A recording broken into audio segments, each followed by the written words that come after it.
Business Today is brought to you by Signia Financial Group. To my people out there working hard to expand your horizons, chasing a flawless dream. Keep your eyes on the prize and we don't look back. It's forward thinking, on to the new stuff. It's time to lay bricks on the foundation of your future. Get set with Signia to be sure the world will be yours. Take you to exceptional, incredible new heights. And get set with Signia. Signia, quality solutions for your financial needs. This is the Business Today for Tuesday, September 23rd, 2014. I'm Vic Fernandez. The Barbados Chamber of Commerce and Industry, BCCI, is not about to give up its fight for a better enabling environment for businesses to thrive. In fact, President of the BCCI, Tracy Shuffler, tells Business Today there are a number of areas which the Chamber is already engaging the government on, and it plans to continue its lobby so they are addressed in a timely manner.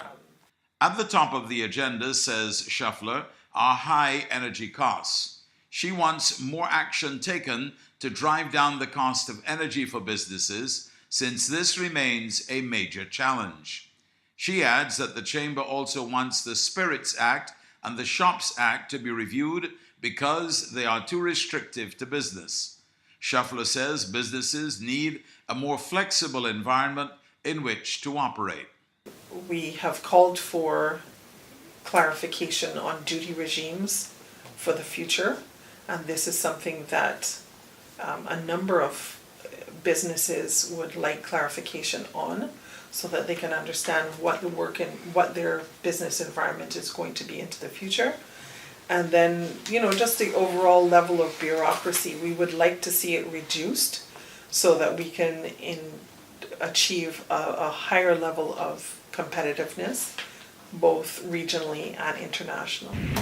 There are concerns that the Employment Rights Act does not cater to small businesses that have less than 10 employees. Trade and Industrial Relations Advisor Ed Bushell suggests that it could be very costly for businesses with as little as 2 or 3 employees to have all the required documentation in place.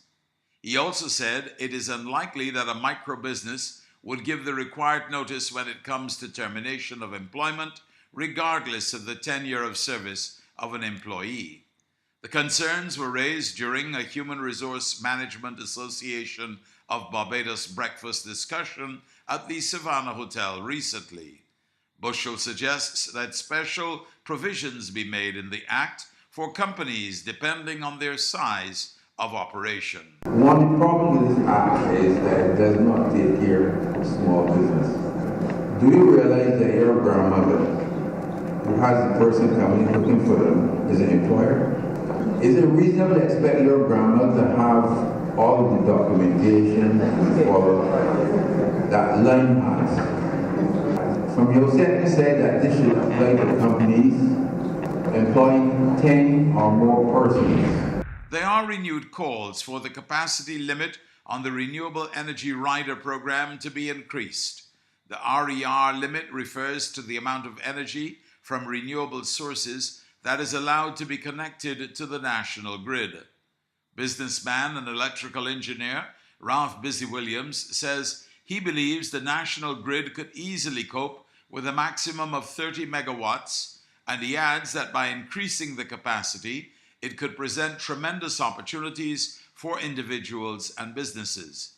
The current limit is set at 9 megawatts. He says, as it now stands, that capacity limit is hindering the further expansion of the industry. Mr. Williams also tells Business Today he believes that businesses should be allowed to install more than the current 150 kilowatts of solar power. He was speaking on the sidelines of recent celebrations of red advertising as they turned on the company's 26.37 kilowatts photovoltaic system. The only thing that is limiting the output for the future is the Fair Trading Commission's restriction on the amount that you can install, which is now 9 megawatts, and we already have about 7 megawatts. installed in Barbados. So 9 is just a little bit up. And I believe that it could be a lot more. But the Light and Power is having a study done by General Electric of their grid and so on to see how much can be accommodated. And I believe that study is going to reveal that about 30 megawatts could be easily accommodated. To Jamaica now. The onset of chikungunya virus has triggered a significant increase in the sale of mosquito repellents, with some merchants struggling to keep pace with the demand. According to vape mosquito repellent manufacturer and distributor J. Ray and Nephew Sons Distributors, sales have spiked over the summer, with skin mist selling faster than mosquito coils, which is normally the case. Jamaica has recorded 31 cases confirmed of chikungunya, and there are indications that infections are rising. Now for today's financial tip. Make sure when you open a business it is properly covered by insurance. Without proper insurance coverage, an accident could quickly turn into a devastating financial storm. That's been the business today. Join us again on Thursday. Until then, you can get more business and news by logging on to www.barbadostoday.bb, subscribing to our e-paper, and liking us on Facebook. I'm Vic Fernand. Business Today is brought to you by Signal Financial Group. To my people out there working hard to expand your horizons, chasing a flawless dream. Keep your eyes on the prize and we don't look back. It's forward thinking, on to the new stuff. It's time to lay bricks on the foundation of your future. Get set with Signia to be sure the world will be yours. Take you to exceptional, incredible new heights. And get set with Signia. Signia, quality solutions for your financial needs.